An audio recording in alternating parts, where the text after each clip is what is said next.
A very good evening to all of you. I'm sure you're all waiting to have a session and interaction with our Mr. Sammy Anand. He's the Additional Dean and Assistant Professor, HD Center of Professional Training, Lovely Professional University. Sir, with over 13 years of dedicated service to education, Sammy sir has powerfully shaped more than 30,000 students towards successful placements and promising careers. Trust me, he's the best person to talk when it comes to computer science. So, sir, we'll be talking to you. Is your degree worth it in 2030? Over to you, sir.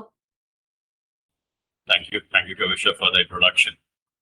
So, good evening, everyone.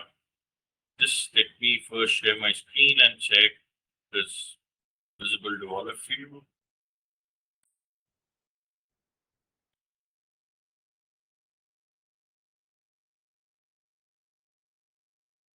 My screen is visible, I hope, to everyone. Yes, sir. It's visible. Thank you. So, the agenda for the day is very clear, I would say, for this session, that all are entering into a journey for academics in B.Tech, and this will define the career that you will embark on 4 years from now. Generally, I would say 4 years because we in LPU start the career journey a year early with a lot of internships and all. But then at the same point of time, you will graduate at the end of 2030. Now, what you do in this program in B.Tech CSE in 2030 would be the key. What you learned, how do you go through the curriculum, and then what we are going to tell you that to learn, will it be relevant in 2030? Or what things you need to understand right now? Because obviously, it's a speculation. Obviously, I would say an educated timeline that we have prepared in understanding how the things are. Maybe there are another eureka moments as something that happened way back in 2022 November, where the ChatGPT came onto the picture, and then in November 23 it came out to public, and then it became like a frenzy, and then the AI has shaped over the last 3 to 4 years like anything. It's the same way there could be other movements that are there. The GenTech AI is the movement of current timeline, I would say. So what things that you need to understand before you step into your journey, that's important. And then how do you need to navigate over the 4 years? And what things would still be relevant in 4 years is the question. Because once you prepare, you need to understand that the things that I'm preparing for will be relevant.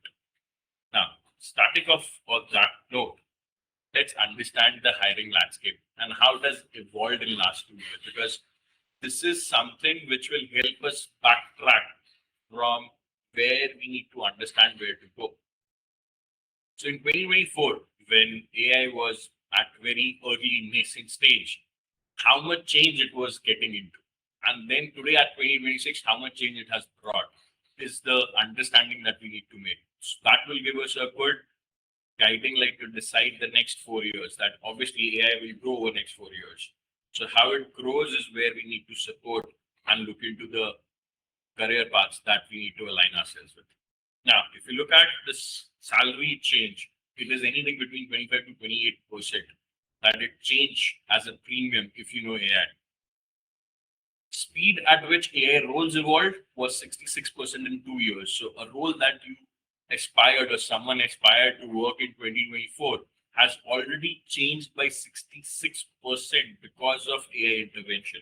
So a student who took admission in 24, graduating in 28, already needs to change the alignment in for their career that they had thought while getting into 24 by 66%. That's a huge change. They need to adopt to AI. How does the enterprises consume AI now? It has risen from very early stage to 90% of the consumption. There are news that companies like Uber and others have exhausted their AI tokens within 4 months or 5 months of usage, which they plan to use in 12 months because it was so efficient that a lot of further tasks was pushed into AI. And then requiring AI skill at the fresher level have risen from 3% to 10% of the total jobs. And it is a key mandate that you should have AI skill. 100% without that, the hiring would not happen. So that's a humongous growth in number of jobs. Now, if I further go ahead, because this is something which has changed, and how many things were changed and added new. So there was a new role which was growing, and it has grown by over 140%. It's AI engineer. So now the demand for AI engineers have skyrocketed like anything.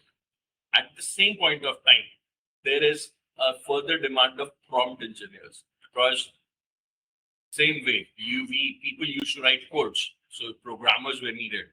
Now, if AI has to give out the right code to you, your prompt should be fantastic. It should talk about every aspect. It should talk about every condition, the edge cases to be considered, so that it gives you out the right output.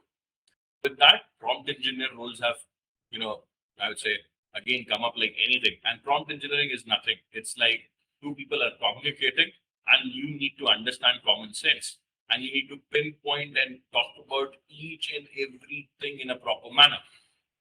Then obviously content creation, YouTubers and Instagram have, flooded with content because of AI. Earlier, a content generation, creation took a particular life cycle. So it could be shot in a week, then edited in the next week, and then it would come out in the third week. Now with AI and all, you have the fast track of getting things onto content creation is like it can go up in 3 days. So the 3-week task can be done in 3 days. That's the speed that AI has brought for content creation. And what does all of this signal? We need to understand all of this signals is growth. Growth in number of jobs that will come out, growth in number of things that will be done. With this, only and only the thing that will happen is you will have more options, but with new tech. The problem right now is alignment. People are scared of AI just because of the reason, because they have to learn again. Someone sitting at comfortable 40s and now have to learn AI is a challenge, because what they used to do is being done by AI. So they need to become more relevant. Is something the contention right now. Nami sir, sorry, I'm interrupting you in the middle. Some of the students are having an issue that they're not able to listen properly. Can we have a little mic closer? Is it possible? I will just check again if there's a challenge. Just give me a second. Just do a mic check at my end. This few students have written that they are having certain, if we can just bring the mic a little closer to. Give me a second.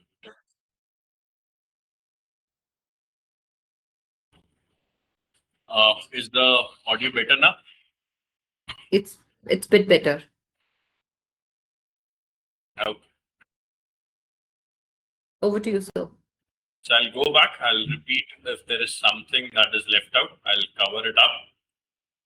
So just let me go back one slide. So what I was talking about was the job roles that are getting created. There is one job role, which when I was creating this presentation is something which is popping up right now. One of that job role is, earlier everyone coming into B.Tech was looking at SDE, a software development engineer or a developer engineer job role. Now, what industry is looking at is an FDE, forward deployed engineer. These are the people who would make sure that the AI functions properly at a particular place. Now, let's take an example. You are a bank. You are adopting AI for your services. Now, you can't have the query sent by customer to the AI go onto the global or an open AI pool, because those queries are by customers have to be safeguarded by bank.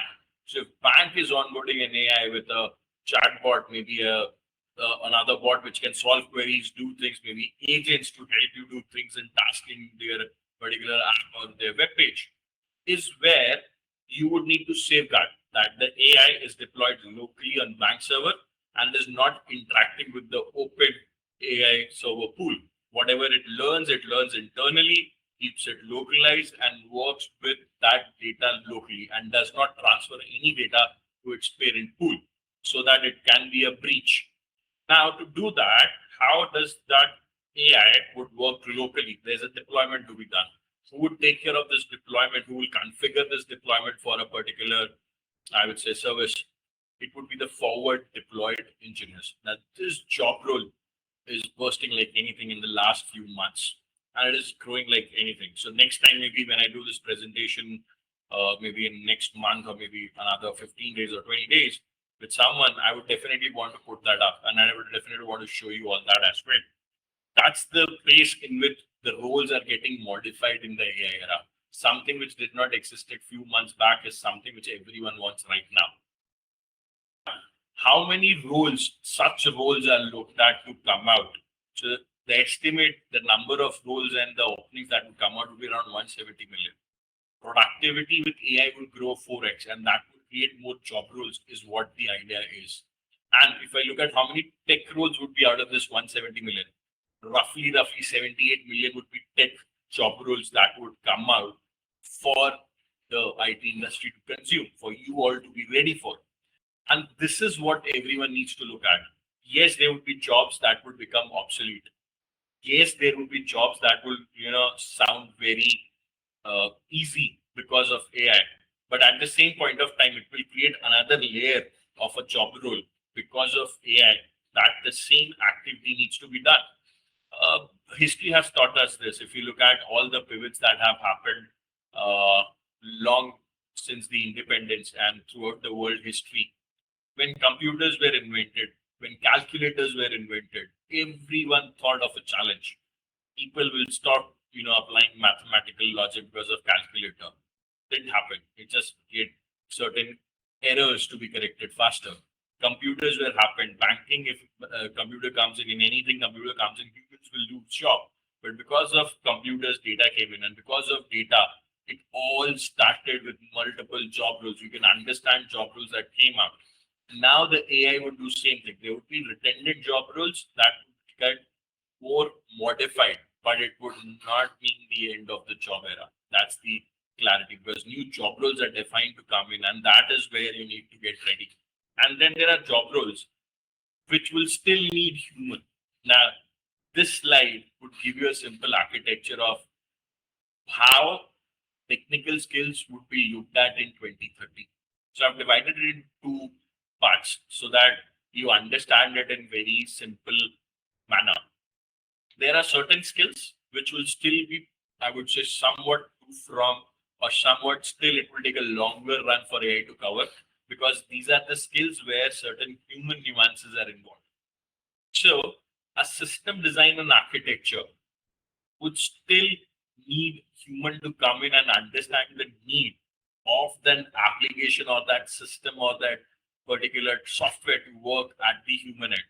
And that is where this particular job role of system design and architecture will still be relevant in 2030. Even with AI, there would be assistance in development of system design architecture, but it cannot be 100% done through AI. Cybersecurity will grow.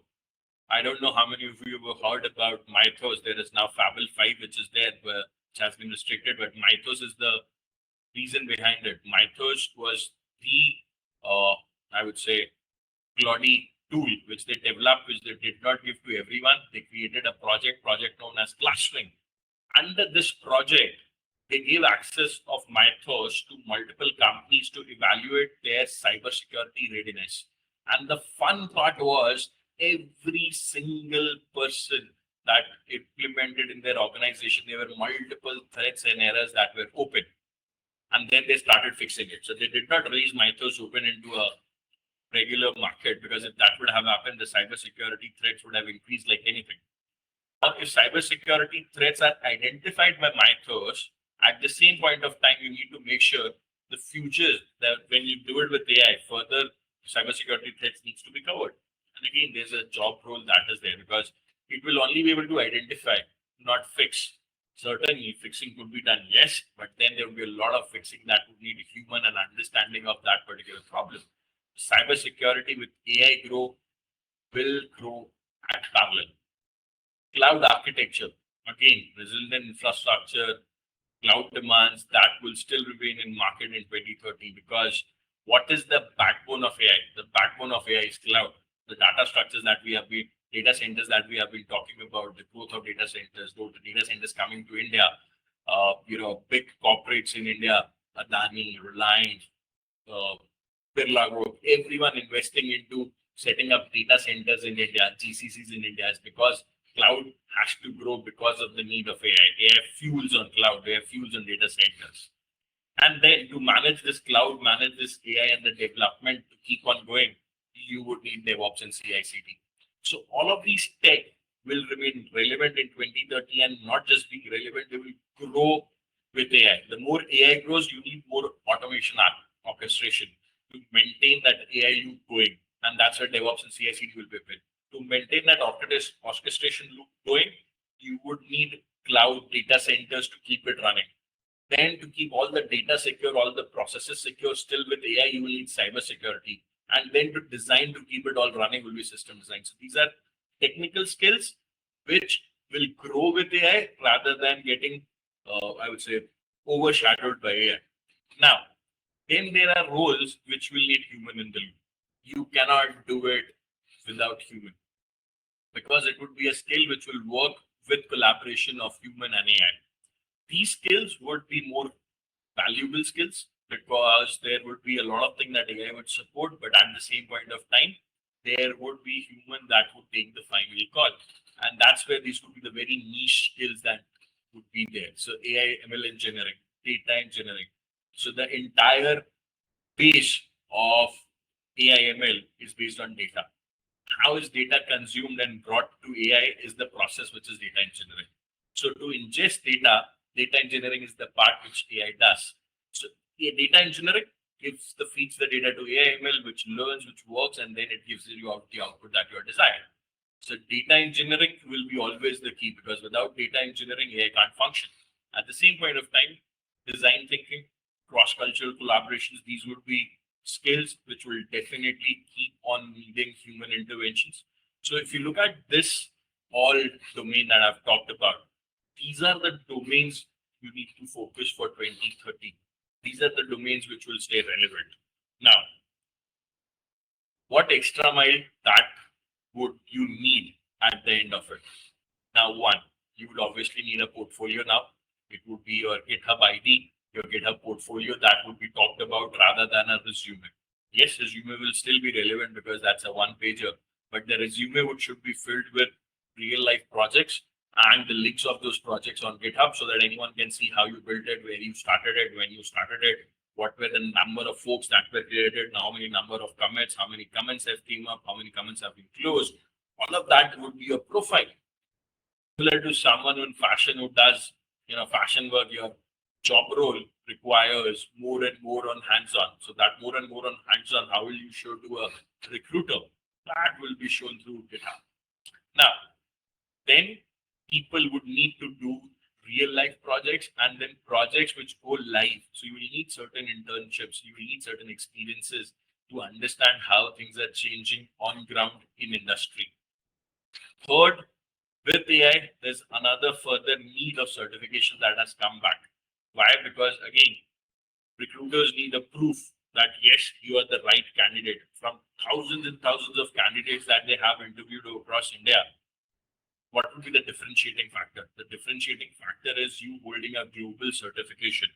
That global certification gives a validity that you are ready, you're the kind of resource who can learn well, who can do well, and then when you are thrown onto the floor to start working, you will be able to adapt and learn on the go. And that's the kind of people that industry would need from now, because AI will not give a lot of, onboarding or I would say, time period leverage to learn like what used to happen in industry. Then the global perspective. With AI, the lines which were there are getting diminished. Now you need to understand when you are creating an AI project, how it will work at a world scale, not at a local level. So the projects that are to be done have to be kept into mind. Someone sitting in another continent, how would they take this exposure and how would they work with your particular, maybe a tech, maybe an application, maybe an AI agent that you are creating. And then that needs to be fed in. And that's where you need to understand that cross-cultural development, that perspective needs to come come into the students. Now, I've expected a lot. So, I've expected a lot from you. When I'm expecting a lot from you, the next question comes in. Where do you get all of this? How do you, work on this? That you get the real industry experience. You get international exposure. You get industry certification into your program. You get mentorship from, people in the industry that are able to guide you about how industry is shaping. And then about these specializations that I talked about, AI, cloud, system design, cybersecurity. How do you get the best out of it? Which combo to work? Should I go with AI system design?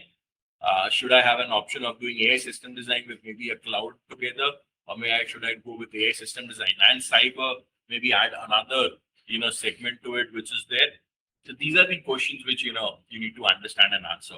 Now, with LPU, there is more choices at times confuse, but more choices also bring you a clarity about how to go about things, because everyone will not be able to cover all, and everyone will not be able to do everything today.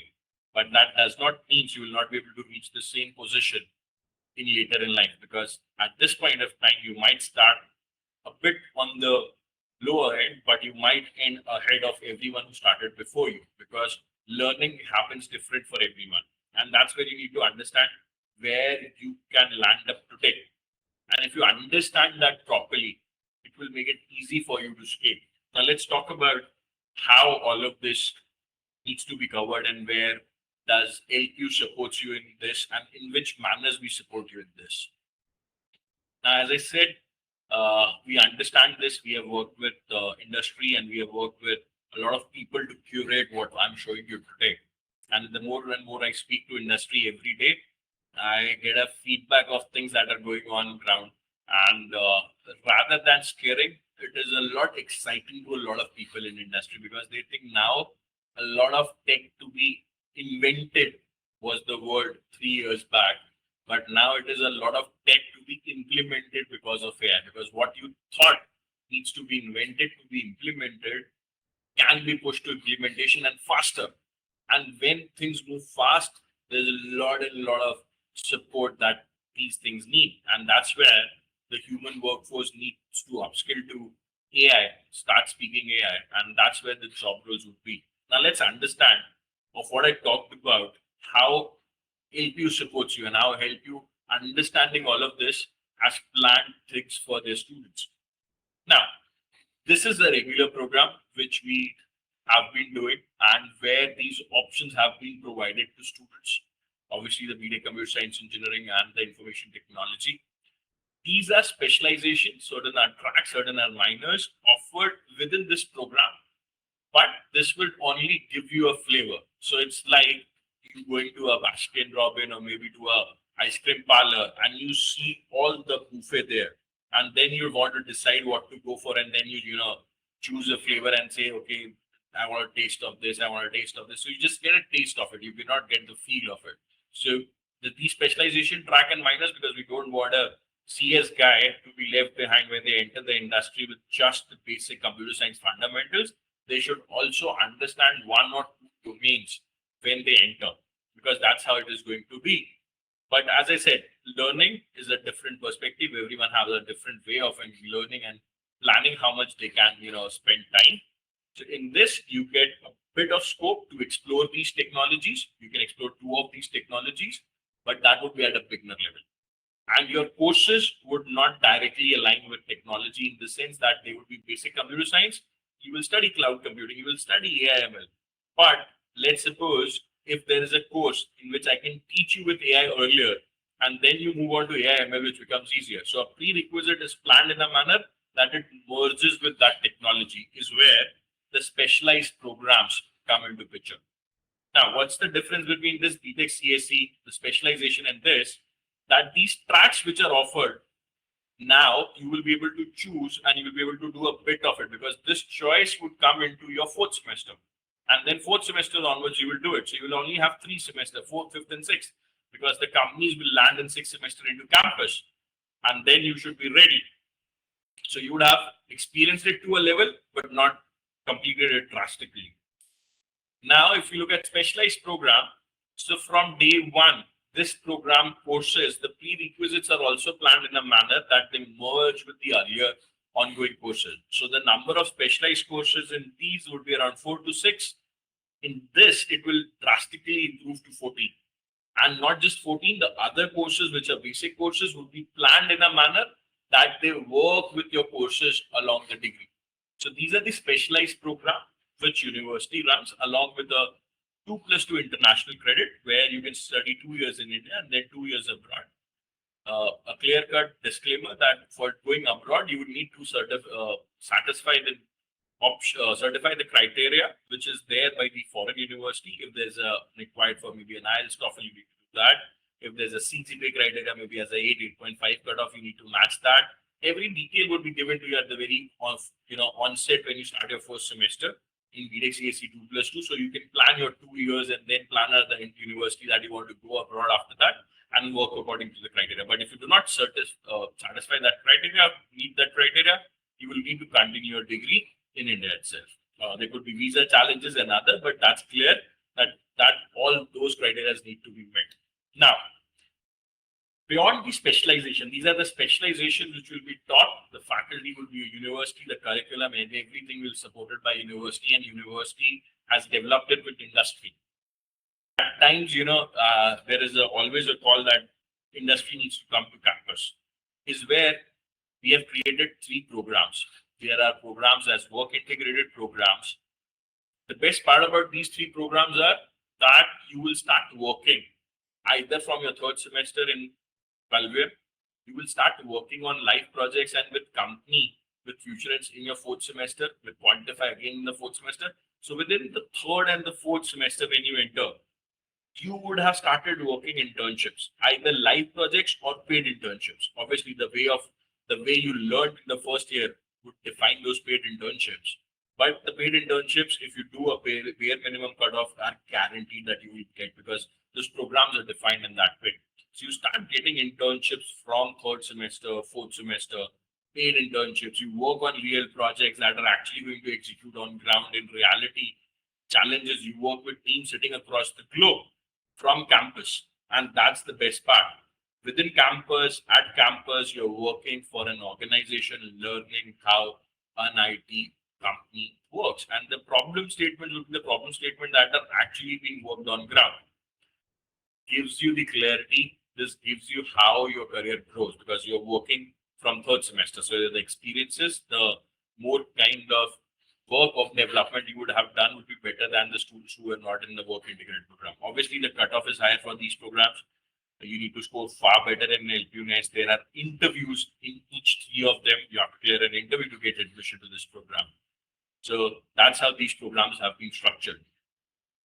A second to that is an honors industry collaborative programs. These programs help someone who has that entrepreneurship edge. So if you see the specialization certifications are there, there are seed money that we give to the students. Obviously, the industry experts come and teach. That's same in that also. But in that, you have internships, you have work experiences embedded into the credits within the program. So you do not need to do outside the curriculum. You do not need to do your classes and then do. Your classes will be such that you will be studying 9 to let's say 12 in the morning. You'll have a 12 to 1 lunch break, and 1 to 5 you will be working with the organization developing some crucial part module of their project. But in industry collaborative, you might say that I want to create a company. I want to start an IT company. So full stack software development gives the understanding how a software is created end to end, how it is pushed out to organizations, how do you pitch it to VCs, how do you bring in that fund. University will give you initial seed money. If you come up with a good prototype, university will fund that project to get industry ready. Those options are available in industry collaborative. Some student who feels that I want to try that entrepreneurial itch into the university so that maybe I have an idea which spirals out and becomes the next unicorn, is where I want a degree which provides me option to explore that entrepreneurship. That is this honors industry collaborative programs. Then there are industry collaborative programs which have certain features of the previous ones, like personalized mentorship. Obviously, there would be hands-on exercises, but again, the number of courses would vary. In these, the number of specialized courses are 10 to 12. In rest, all of them were around 14 to 16, in some even going to 18 specialized courses designed in that manner.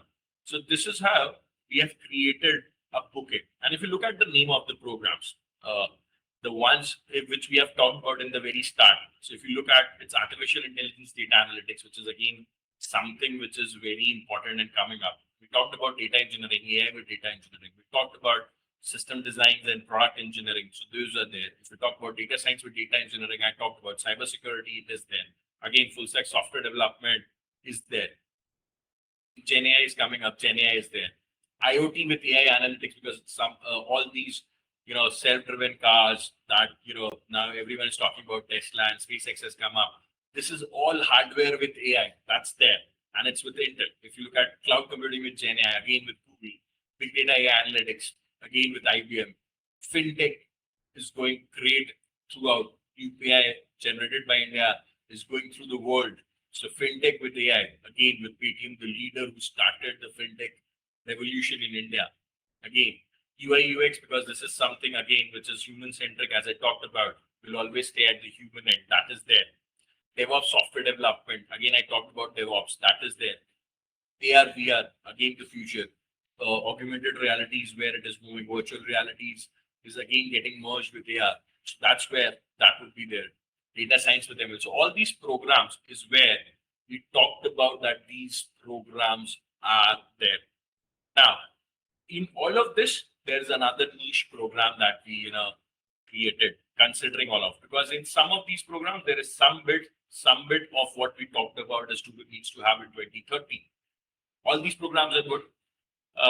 They need a different rigor for students to work with. Some would be able to catch up to that rigor, and some would be extraordinary.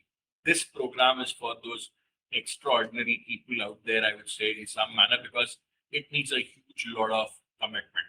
This program needs people to spend 40 hours a week, just like I would say a professional who works 40 hours a week. That manner, this program which I'm going to talk about, which is B.Tech CSE and system design, would need that kind of a commitment from students, because it covers a huge amount of technologies. At the same point of time, there's a lot of immersion involved. So someone who's able and up for it, ready to spend their 4 years in industry, putting head down and working, this is the program for them who can, run that extra mile.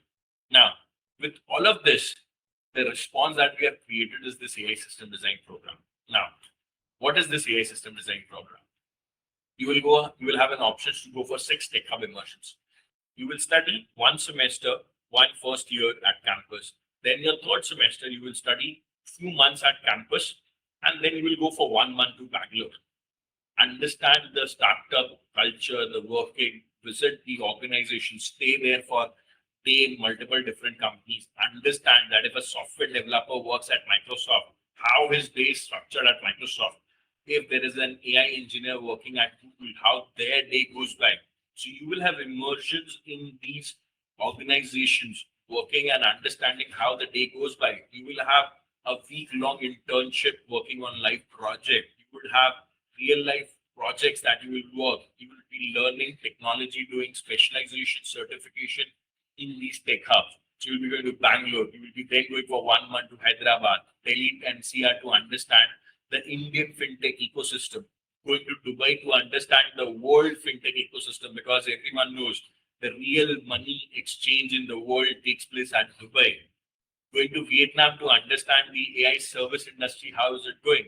Estonia, the world's go-to location to understand what's there and happening in real time in cybersecurity. So you'll be going to the tech hub based on the specialization of that domain. With all of this, you have an option to go for 10 to 14 months of internship, structured internship across, after your 2nd year, 3rd year, and 4th year put together. There's a structured plan ready for 14 months of internship above and beyond your immersion. So you will be doing immersions, you'll be doing internships. Then there are sponsored certifications. You'll be doing these certifications. Most of these certifications will be sponsored by a university to the larger extent, some to 100%, some to 80%, some to 50%. But there would be a lot of sponsoring that the university will do for this certification. When you go to these tech hubs, Bangalore, Hyderabad, Delhi, as I talked about, people want to bring industry to campus, which is always difficult because industry is running too fast to stop and get to the campus is where we need to board that wagon of industry and be with them there at their playground. Is where when you go to Bangalore, Hyderabad, all these immersions, you will get mentorship from CXOs, CTO, founders, tech leader. You will be spending a day with them. They will be there to talk about your plans. They will be talk about to guide you and tell you what you are doing right. Where do you need to pivot? What do you need to do as a course correction? So there will be a personal mentorship for students through CXOs, CTOs, and founders. What specializations we are covering? We are covering AI/ML, we are covering cloud computing DevOps, we are covering system design and architecture, and cybersecurity as key specialization in this domain. So AI and system design, as the name says, are mandate that everyone will go through, and then the students would have to select whether they want to go to cloud computing DevOps way, whether they want to go to a cybersecurity. So they would have a choice there, but then there would be a combination of either AI/ML, system design, cloud, or it would be AI/ML, system design, and cyber. So that is the combination a student will get out when they do this program. People talk about a lot of things, and this is where I want to talk about this gap. Differentiator with this immersion program is the soft skill gap. Tech guy is good, but a tech guy who cannot communicate about the tech is the worst, because you just do not need someone to develop tech now. Earlier, the industry differentiated people based on the tech skills that you had. Now, human skills are the differentiator, because a lot of part of tech can be done by AI. So what are the human things which will divide is what will make the difference in someone getting hired, someone getting rejected. Tech must have, then you should have comm skills to understand and communicate that tech. If that's there, that's the killer combo. So most of the students who are good at times lag behind communication skills. They are not able to understand problem solving. Creativity is a challenge because they have been in the rote learning mechanisms in school, and a cross-cultural collaboration is something that they miss out. Is where the word cultural fit is now doing rounds in the IT industry, because what these companies are saying that you're good coding genius, but then you need to work in global teams and work with people. And if you are not the right cultural fit, you are the not right candidate for us. So to target all these top organizations or become an entrepreneur and go out there. So everyone watches Shark Tank, some of you are excited about Aman Gupta, other sharks that are there. Why? Because they're able to communicate what they're doing. There are a lot of companies that are doing good work, might be, you don't know about them because they're not able to communicate their tech. And that's where the life cycle of that tech loses out if that tech does not goes out to people in the right manner. Is where the soft skill gap will also be covered by this immersion. When you're going out, talking to people, understanding, getting mentorship from CXOs, that basic cocoon that you have been living and not coming out of the shell and talking will rip off, because you have to go and talk. That would be your work there, understand, and that would have credits as immersion. And then you will come back, talk to students, talk to faculty, develop projects around it, and then work and then communicate presentation. Because in this program, everything that you do is hands-on. Hardly a pen and paper exam. I will say 70 or 80% of your exams will be actually presenting the work that you have done. So that is where communication will come back. What all of this does is give you confidence. This is the gap where people move back. They do not have confidence. Now, a lot of entrepreneurs which want to go for entrepreneurship step back because they don't see the confidence in something. But when you move across, when you talk to so many people, when you experience this, the thing that you will get is confidence in your idea, because people will validate that idea. You go and industry and see, okay, this is what I was thinking, and this is still a pain point for industry. I need to work on this, and maybe the next unicorn is built by you. And that's how this program gives you the entire plethora of things, from internships to immersions to placements to entrepreneurship as an edge. So you need to choose the pathway you want to go for, and everything is embedded with the latest tech which would be relevant for you. This is a simple, I would say, the regular programs versus the global tech immersion, but I'm not focused a lot on it. You can, just go to the website and see. On the interest of time, I would say let's open up for questions from the students.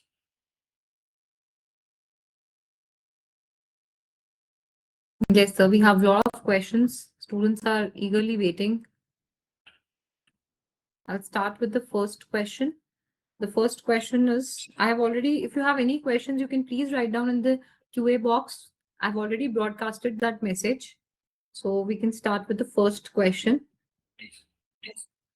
Yes. The first question is, what is the coding culture in LPU?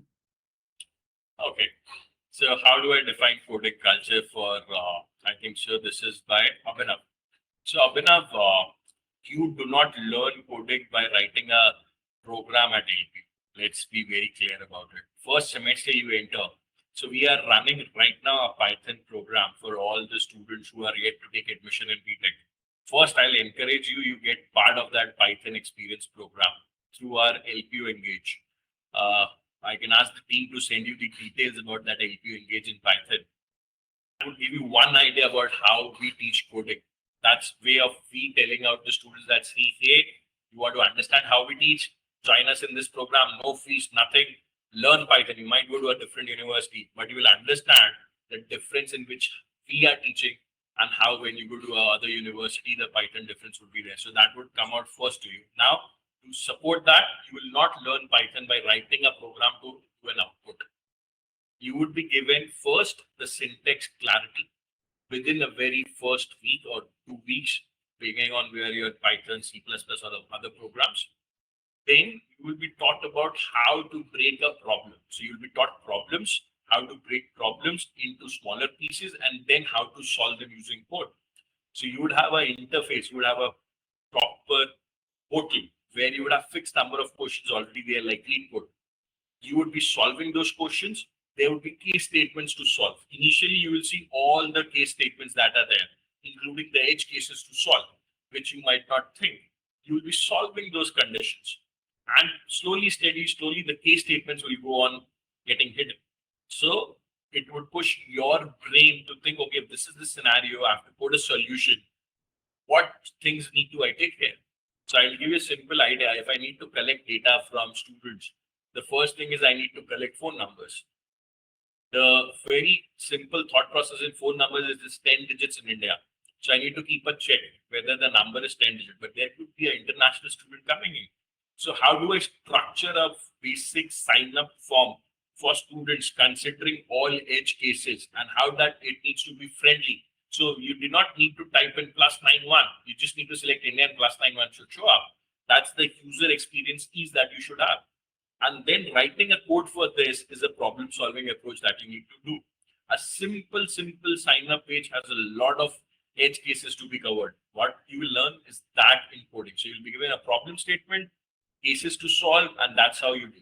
Then comes the coding clubs at campus. There are more than 50 plus coding clubs at campus where you will be a member. They sit together in evening and solve problems. They give you problems which has come last year in different companies, and then they talk about those problems that, okay, this is how we need to solve this problem. There are a lot of assignments that are given to students in this same manner to solve, in obviously depending on which specialization you go into. Obviously there are projects, the evaluation is through GitHub, all of that is there. And then there's a key focus on one important thing, which is the open source culture of coding. So a lot of students every year crack GSOC, LFs. All of these are Linux Foundation. Sorry, I used the acronym. It's LF Linux Foundation. These are the topmost open source competition in the world. And every year there are LP students cracking it because of the coding culture. Exactly. So there are a lot of questions there for the reporting. I'll share my screen and I'll tell you how you can actually see when is your reporting. In the meanwhile, we'll take another question on which computer language do we focus that would be beneficial in future. So none of the programming languages right now are going to go out. So if I talk about, there's a old programming language that most of you would not have ever heard about. The first programming language for the fintech industry is COBOL. A lot of financial industry still works on COBOL. So you will not even have heard about COBOL. So the COBOL developer still gets a huge package if they are able, if they're still out there. Some of them are still. So those are the sought after people. So programming language does not have a lifespan that, okay, today is there's a new programming language come out and the other will go up. That's not how it works. Obviously, tech builds up. So C++, Java, Python, all of these are relevant. Now, if I talk about the latest programming language, this is doing rounds like anything, is Golang. Go, again, developed under Google in Google Office. And now it's an open source for everyone to use. So adoption depends on the problem statement you are solving. And then there is JavaScript for your web applications. But when these JavaScript applications talk to server, they still use API calls. They still, take up JSONs to exchange. Then there is new thing that has come up, JSON. So there are tech which will still say relevant. So it's where you are able to understand that, okay, this syntax feels more comfortable to me. It's simple. There is Chinese, there is Japanese, there is Russian, there's multiple languages in the world. But, someone will say French is a very lovely language. So for some, it would be Python. Someone would say, Java is very difficult. It's like Chinese because you need to understand Mandarin. Some will say Japanese is easy to complicate, easy because it is built from Sanskrit. So I'm good with C++, is Japanese. So it's just a syntax which you need to learn. Whichever suits you better, go ahead with that. There's no such thing that one language you learn today will go out and you will not be relevant. That's not the case. And then we have a very, very common question that is buzzing all around. Can AI replace engineers in 2030? AI will never be able to replace human. Let's just understand a very common baseline. AI cannot create. AI is not something that it can create on its own. It can do everything from the data fed by humans, data created by humans, data pushed by humans. So whatever we are creating as data is fed to AI and AI acts on that data. It can only create something that co-aligns with that data, but something fresh, new ideas, coming up, planning and everything, AI will not be able to do it. So you go out today and ask, hey AI, I want to build a unicorn. Tell me which startup to go for. It will still give you the same answers. But the next startup will not come up with an idea generated by AI. It will come up by a human understanding a problem statement, creating a solution around it, and then everyone bouncing on it. So that's what the human edge would always be. Exactly so. And now there's a question, which is better, CSE core, CSE AI/ML, or any other specialization for future? Let's understand one simple thing, guys. If that specialization was not relevant in any form, it would not have been running in anything. We will not offer a program which is not relevant, going to be relevant in 2030. Every program has a different flavor. It's not, you're trying to compare apple with oranges. All these programs have their unique set for a unique technology. You need to understand and decide which tech suits me better, where I need to go. They have a different rigor that you will need to put in once you come into these programs. So you need to understand that, can I make this much effort? Yes, then that's the right program for you. Tech stack? Yes, all of the tech stacks are relevant, will be relevant, job roles will be relevant. Never choose a tech stack based on the packages that you're going to get at the end. Because that top package will only be taken by people who came into that tech stack with passion. Someone just thinking that, okay, this tech stack has an average package of 16 lakhs, I'll go there. You will not get that average and the top. You will get the bottom of that because your passion does not align there.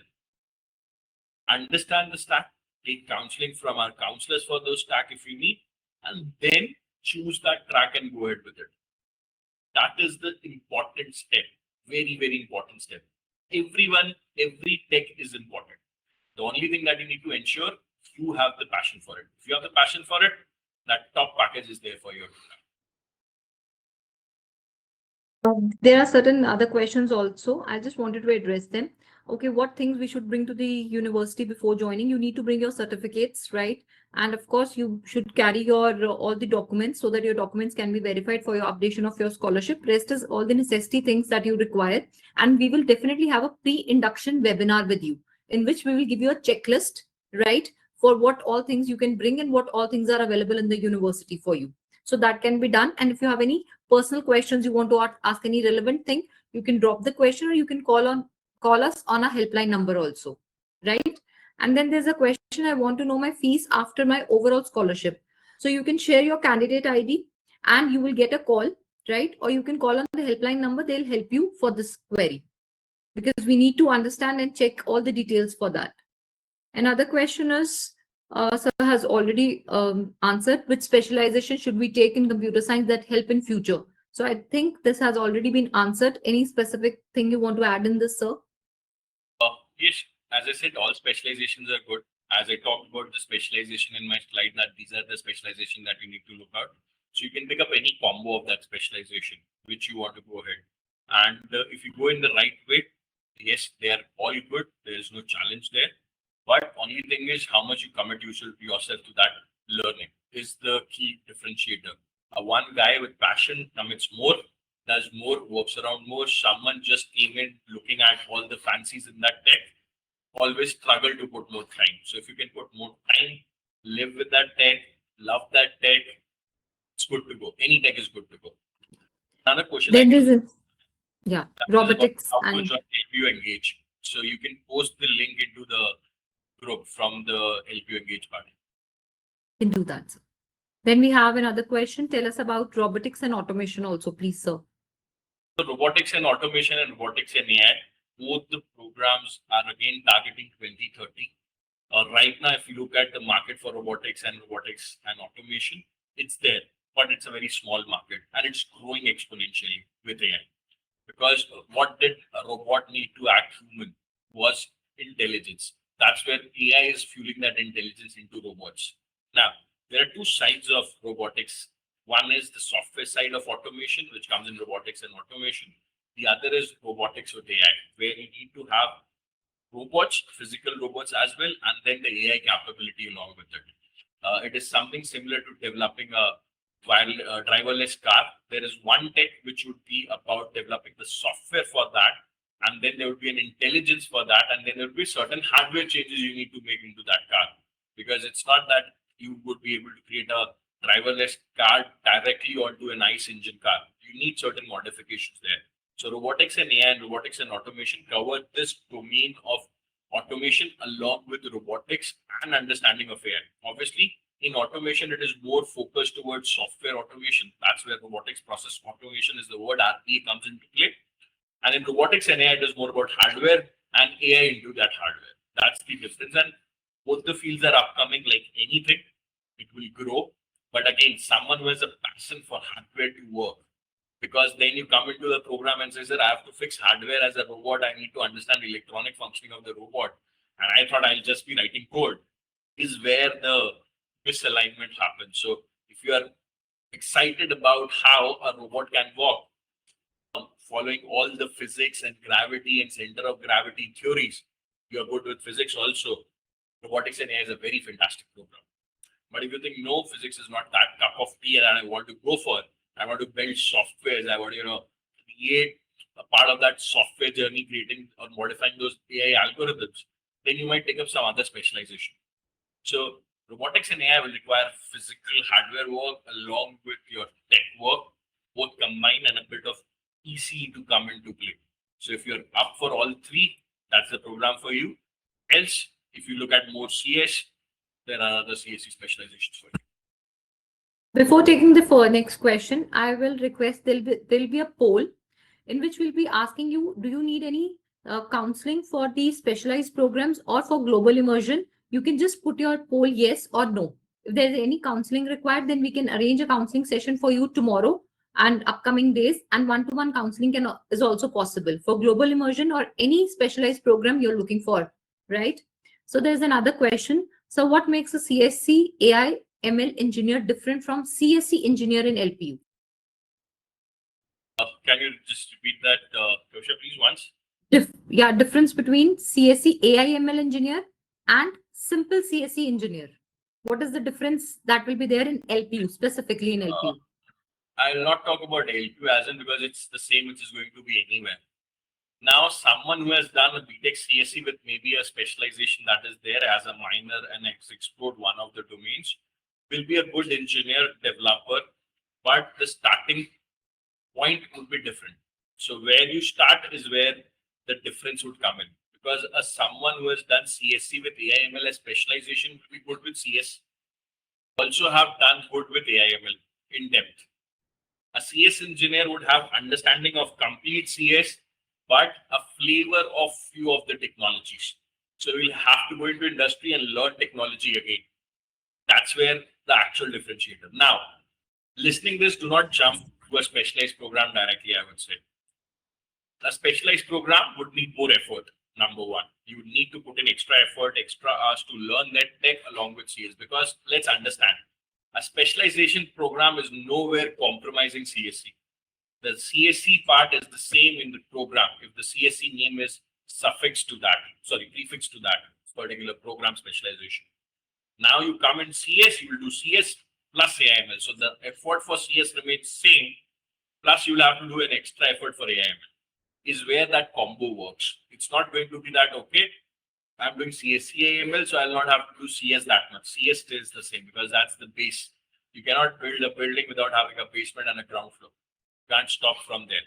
So with CS, someone is built good ground, good startup. Someone with AI/ML is starting from third floor. So it's already reached third floor. Someone is starting at a second floor, someone is starting at the third floor out of their college is the difference. But the only thing is effort, you'll have to put more. Then they'll want to know the companies that are there specifically for CSC, AI and ML. Companies for CSC, AI and ML. This question was good if it would have been asked 2 years back, to be honest. Now the problem statement is every company coming into campus is asking, give me a student who has exposure to AI/ML. The company who is not talking about AI/ML today is the company we will not be listening about in a year. That's the scenario. Yes, it requires an extensive investment. There would not be a lot of, I would say, intrinsic ROI from AI coming to companies, but without using it, you would be developing slower. You will not be shipping product faster, is where your competitors will catch up. So every company would definitely need AI in their systems. You need to work with it. So every company has AI right now. So I cannot differentiate. So all the companies that you read on our website, all the 1,000+ companies that come for CS tech companies, you can read about them. Everyone has AI.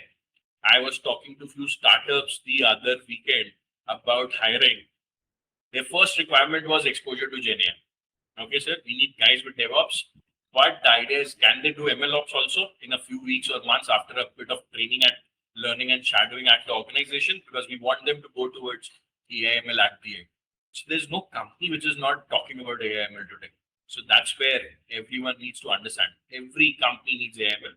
So every tech that you learn needs to get supported with AI/ML. AI/ML is the wrapper now. So every technology, AI will wrap itself around it. And that's how the things will go. Now we have another question. What is the difference between AI engineer and generative AI engineer? One we haven't tied with Microsoft. Good question. There is a very, I would say, clear difference that comes out when you're in the industry. An AI engineer generally works on creating the GPTs that you're working today, customizing those GPTs that you're working today. So the LLMs like ChatGPT, Gemini, Claude, all of that you are using. AI engineer role is to create that for you and make sure it is running right for you. And generative AI engineers are the people who create use cases around these tools, and then it is consumed by people. So when you go to a bank's website, you have a chatbot. You click on it and it, ask it, you answer. So you go to Zomato, it's not coming. You go to a chatbot, it takes free prerequisite answers. Based on that, it takes a calculative decision and gives you the solution. Either it gives you a refund or it gets you to a caller. So with that, a lot of things are come down. The tech about that software behind chatbot was created by an AI engineer because it is a NLP-based deep learning project. Utilization of it as a use case into a bank or maybe an app is where generative AI engineer will come into play. So AI engineers would work around creating tech, enhancing these GPTs, getting it more closer to human thought process. Generative AI engineers will come up with use cases doing this using this AI. So there is AI which is able to create photos based on data sets, clean photos, Someone wrote the code to understand it. Someone wrote a use case to work around it. Is the difference that is there. Plus, with generative AI, obviously there are a lot of tools which are there to be used. So how to use those AI tools are going to be another thing. So we used to use Adobe to edit. Now Adobe Design has something which embed with AI. So how to use that Adobe Design with AI is where Gen AI will come into play. But developing that Adobe Design is an AI engineer.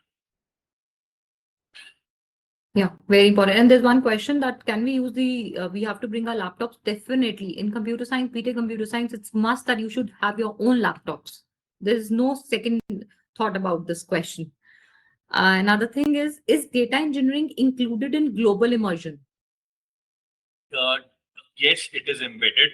If you look at the system architecture and design is where the part of the data engineering is embedded into it, but not entirely. You get an exposure to it. The key technologies that we are focusing on the global immersions are AI, cybersecurity, system design and engineering, and cloud and DevOps. So there's a bit of part in DevOps, there's a bit of part in system design and architecture, or system design and architecture. So that's where there it is, but not the entire is a separate program for data engineering, two separate programs. One is AI data engineering, other is the data science for data engineering. I think once you would have definitely got your answer that he's asking that, can I switch my program from CSE code to AIML? Definitely you can do that. Till the start of your classes, you have that option to switch. You can go for the program transfer and it is there in your portal itself. And he wants a little guidance about which option would you personally recommend, CSE core or CSE AIML, which he wants to know from you. If you ask a Sammy who was going to take admission, first I would obviously look at my interest area. That's the answer that's still going to be same. Personal recommendation, obviously there are multiple technologies. If you ask me, because I am a security guy, my specialization is cloud computing and cybersecurity. In cybersecurity, specifically into domain which comes as talking about these algorithms which are there as in security for you. So you would not have heard about, I would have heard about, I'm not sure, RSA. That's my key domain that I have been working into, in cryptography. So that's my domain. So I will always put towards a program which is giving me more into cybersecurity, cryptography along with AI. I would go for that program because that's my interest area. That's what I have been working on. But if I go back, when I took admission and how I decoded which to take the entrance and then how to go for an exam and then how to take an admission was very simple. I was good with maths. I was good with problem solving, logical thinking. So it was a choice between CS and ECE. So it was very clear because I'm good with problem solving, maths. So I'll go for the computer science. In the same way, every other tech would have some baseline. So you just need to understand this baseline.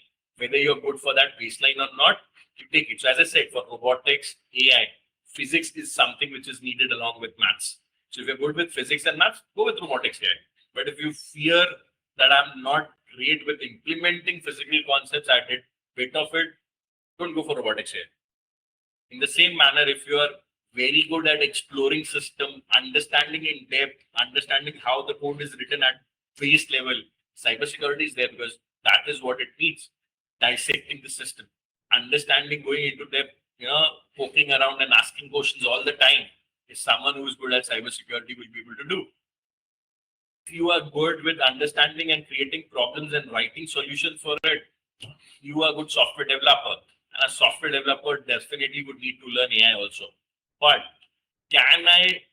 will be my strength today to do AI along with my studies at extended hours? Yes, go with the specialization. I am still exploring. I want to understand. I want to first understand, do a degree properly so that I can start with at least a decent job, go with a B.Tech CSE. It's all about effort with passion. See, one thing, I can see a lot of questions regarding the specialization. Specialization completely depends upon your interest. If any program, if we feel it is not good, that will not be on our website. We will not run that program. We have the confidence in the program. That is why they're on the website. And that is the reason we are running these programs. So just go with your instinct and your interest. That is the best advice we can give you for all the questions that are there for which particular course we should go for, right? And another thing is, there's a question that student is asking, I've given the improvement exams and my result is there for the 12th board. You need to submit your updated result till 31st of August. That is the deadline that we give to the students, right? So I hope this question is again answered, how to choose a specialization in the future way. So, okay, again, there's a specialization question only. And do we have to maintain some particular CGPA for availing the scholarship for 4 years? See, we give you the scholarship for completely 4 years and it is revoked only in the case of indisciplinary action. So would you like to add something in this? So the scholarship for all the students remains for 4 years the same. There's no CGPA criteria as such in any program to maintain the scholarship criteria. In CS, there are other programs that other specialization, but in CS, there is no such program where you need to maintain a specific CGPA to get your scholarship continue to next year. The only request that we do students is do not get into any kind of mischievous activities at college. The scholarship, if is taken back, is only on few certain extreme scenarios, like a student is found maybe in fighting. So you do not need to fight at campus. Be plain, simple, calm. You are here to study, do the studies. Do not get into fights. No kind of fighting is allowed. The university is very strict policy against that. You have to follow the examination. Found cheating, that's again an extreme thing that we look at. And if found cheating, your scholarships are revoked. Other lines around university, all in an extreme scenario. If you get indulged in those, yes, the scholarship is revoked. But if you are a good student, not doing anything which comes into the indisciplinary side, unfair means side of the university examination system, your scholarship stays there with you for 4 years. So we have one question that is Shreya is asking for GIP program, Global Immersion Program. What companies will we visit during Global Tech Immersion?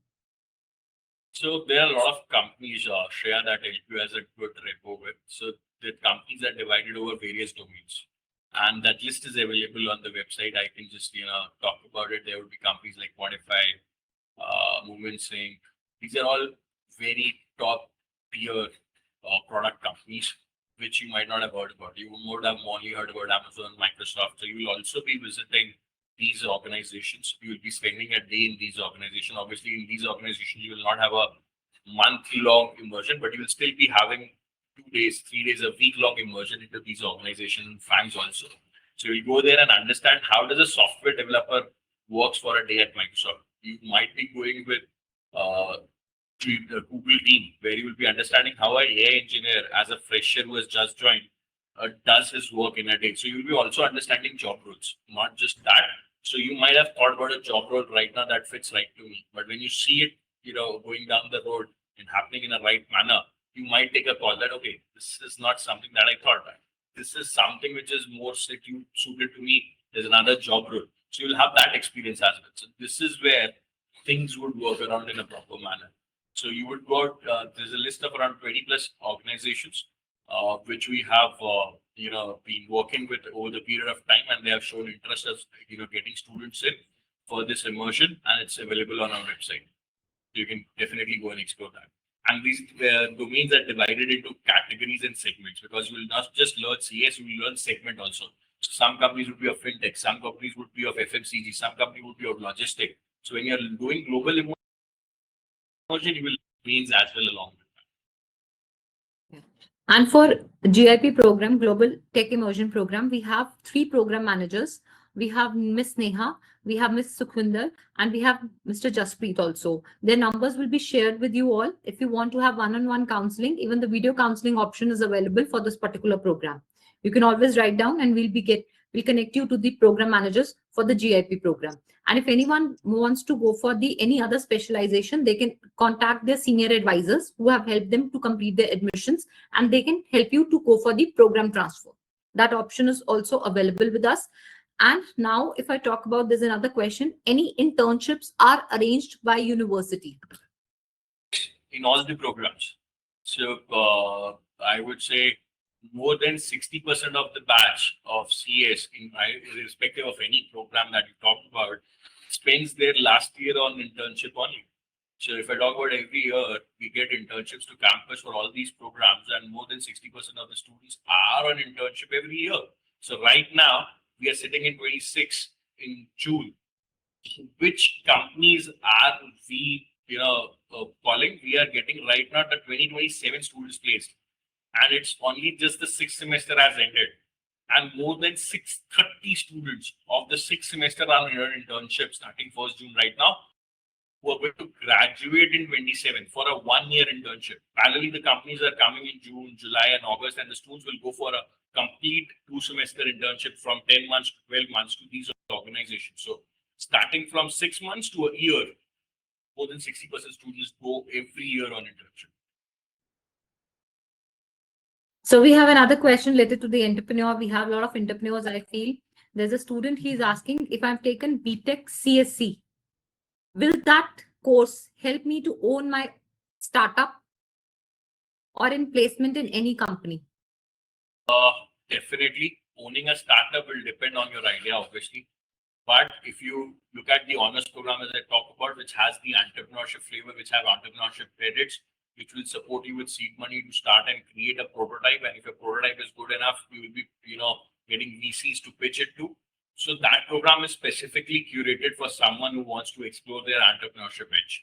And that would give you a lot of options and credits to work in that entrepreneurship arena. Okay, we have another question. How many hackathons do our students participate in LPU? And we just not talk about LPU hackathons. LPU hackathons are happening every second day. I'm talking about international hackathons. There are clubs specific to hackathons happening internationally. So there is an ACM ICPC club. There's a club for GSOC. There's a club for Living Foundation. All these clubs are where students, talk about what happened last year, how to participate, create strategies of participation in clearing. So these clubs is where the students, participate in these international, national level hackathons. Smart India Hackathon, every year the nodal center is LPU in North. So North nodal center is every year LPU, and one of our LPU teams every year clear and get to the nationals, and they come in the top 5, top 10 teams every year. So that's the kind of hackathon culture at LPU. Thank you so much. This is a very specific question. Sir, you said that job opportunity only for specialization in CSE. But what about the core CSE? Is there any less job opportunities in core CSE? There's no less opportunity. In terms of how my mother used to say, potato is the king of all vegetables. It can be fit with any mixture. So CS is the potato. You can combine it with any specialization, anything, and it will definitely work. So CS is needed. There would be no less of opportunities for CS. Obviously, in the current domain, in the current manner, the difference creation is that because there's a more hype towards right now AI, at the end, they need CS engineers to work with AI. The understanding of AI should be there. So it's not that CS engineers will not have job roles. They will definitely have job roles. They will definitely have good jobs coming up working around that, because a lot of companies right now who are not certain about how they are going to implement strategies hire CS engineers. They do not want specialized people, because at times with specializations, sorry to say, Gen Z is too fussy that, oh, I am a data science engineer or I'm a data engineer, so I'll work in data engineering domain. I'm not flexible to work anywhere else. Is one thing which a lot of companies come and say, I need a CS engineer. I'll take them in, work them with them around for a 4 months, 6 months internship. Then wherever they fit, we'll fit them into a good specialization which they're ready to learn for, and then move forward. So at times, specialization is beneficial.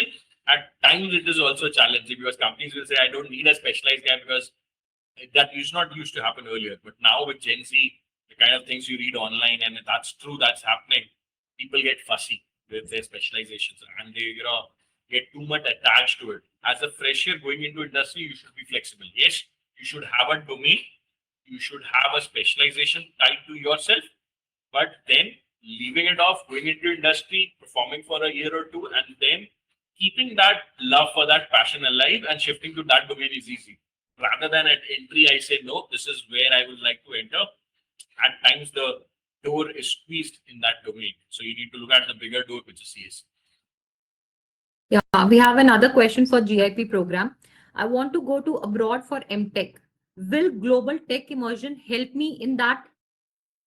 Out in writing research papers? That is so if you're targeting MS abroad, this is the best program that you can go for, because one, you would have technology, two, you would have good exposure. So when you write to a foreign universities in admission, you have to fill out a form for most of them and write about things that you have done. You'll be able to write about multiple immersions. You'll be able to write about multiple internships. And all these writings will give you pointers over the other students who have applied, which do not have this immersion with their CV, who do not have talked with these people.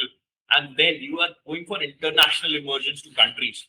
That would obviously add to your strength, because you would be more cultural fit, as that what these international universities look at is someone coming from a different country will fit culturally into our country or not. But when you have experienced the world, they see that this person is the right one because it can adjust easily. He's already seen the world. So not just tech, not just immersion, not just internship will add value, but the cross-cultural domain that you would have explored will add further value to it. We have another question. Are the coding clubs free to join? Are we charging anything for the coding? There's no fee for any club to join at Edu-Webinar. But I would say there is another fee to it. The fee is your time and your investment to learn the skill. So the fee is your time to invest. You don't want to in the that we struggle with. There's no extra charges. Just you have to pay your semester fees. There's no other charges that we are taking from students for joining any clubs, maybe cultural clubs or maybe technical clubs. So they want to know about a study abroad program. What options we are giving in study abroad program? Study abroad, there are two ways. One is the international credit transfer, which was 2+2, where you study 2 years in India. At LPU, 2 years you go abroad, where you would be studying in that company, and that university, which we have tie up with. There are 200 plus universities you can choose from. The only challenge is you need to satisfy and meet the criteria about those universities as well. So they would have a CGPA cut. Certain countries might have a cut there. They would like you to do an IELTS or a TOEFL also. Some would want you to do a GRE also. Some universities might interview you before allowing you. So that is where you need to understand the criteria and then prepare yourself for 2 years at LPU. So you will get all of that in first year. You can ask about what was the criteria last year. It will easily be given to you. You prepare accordingly. The second way is in all these programs that are there, either the specialized, the normal CS program, which are apart from the global immersion program. There are opportunities that come for a semester exchange. Limited opportunities. I'll not say that it can cater all the 100 students at campus. It will be only able to cater to 10 or 15% students at campus. Is where you would have this option to go for, and this option would be to go and exchange a semester at that campus, which would be adjusted to your semester at LPU. So those semester exchange options would also be available. Then we have another question. Do you have any counseling team for career guidance before joining B.Tech course, or students have to decide it by themselves? We definitely have a counseling team. We have well-trained. A computer science team is separate. MBA team is separate for different domains. We have these skilled counselors who can guide you, who can talk to you in depth about the program. You can definitely call us on the helpline number that is there. Or you have your senior counselors who have helped you for completing your admission. You can contact them. They are well experienced counselors, part of Lovely Professional University admission team. And if still there was a poll that if you want a one-on-one session, that can also be done. If you click on the poll, yes, that option is already available. Students wants to know what is the average package for CSE, AI and ML. The average package is around 6.93. That's the average package across most of the programs at LPU. We have a specific brochure available again at our website. It talks about all the placement stats readily available with you. So you can download that brochure available on our website. It will talk about domain-wise packages as well, that what are the domain-wise packages in specific domain till date. It will also talk about average packages in program. All of those details are available in that brochure. Please go do see that. That's an information we have set out for every student to go ahead. And the best part about the LPU is that We are transparent. All the data, everything is available right on our website. And I would like to share at the end the numbers of our program managers for global GIP or any other. If you have any confusion, you can definitely call. You can note down the number for Ms. Sukhwinder 9056787363. They're available from 9 to 6. Then we have Jasprit sir 98759564445. Even in the chat box, Ravinder sir is going to message. And then we have Neha ma'am's number 8699917885. I hope you have noted down the numbers. And at the end, there were a lot of queries that were there for how we can check our reporting. I'm sharing my screen.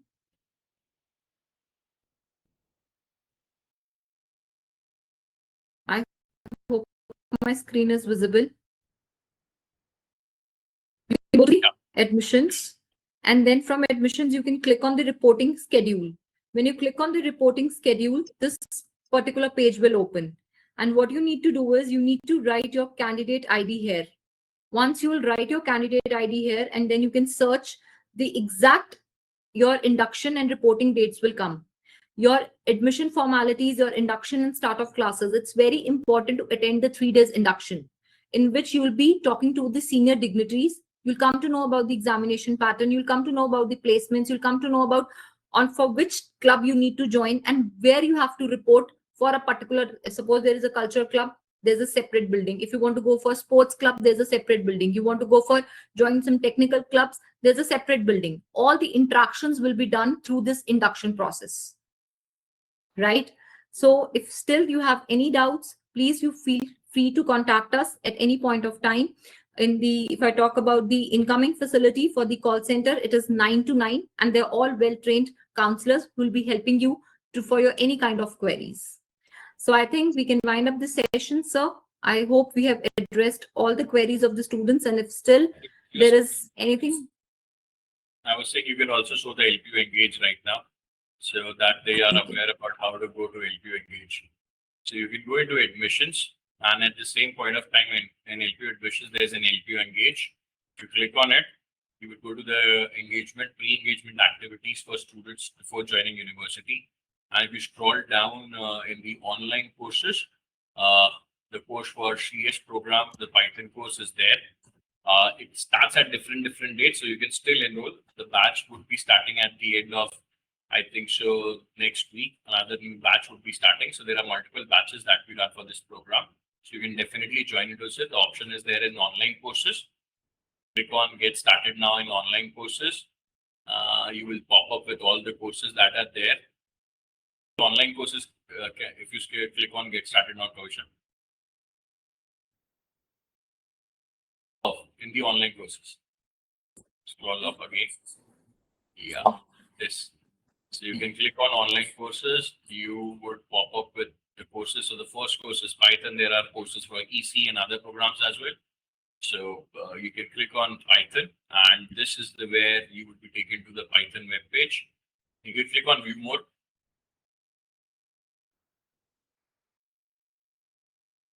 They've already got the emails also. I'm sure you have registered and your passwords are already shared with you.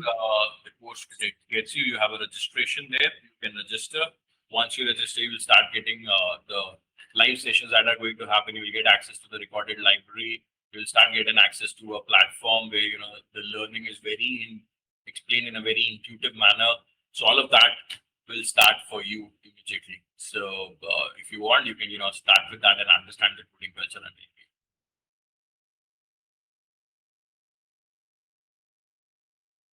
I hope you have got this. And if you have any concerns, you can please let us know. Everything is there in the website. See, from admissions, you can go to LPU Engage. If you want to go for reporting, you can go for reporting schedule. Each and everything is there, right? I hope, sir, it is done. I think so we have answered most of the queries. So yes. So thank you so much, sir. It is always a pleasure to have an interaction with you. And I'm sure the students are going to have maximum interaction with you for the placement sessions in the upcoming years. So they are already part of Lovely Professional University. Thank you so much, everyone. We are eagerly waiting for you and hope you're going to have a fantastic journey of 4 years All the best. Stay healthy, stay wealthy, and we'll be meeting you soon and another 1 month, and we'll all be in the campus and having the best 4 years, upcoming 4 years of your life. Thank you so much, everyone. Thank you so much, sir. Thank you.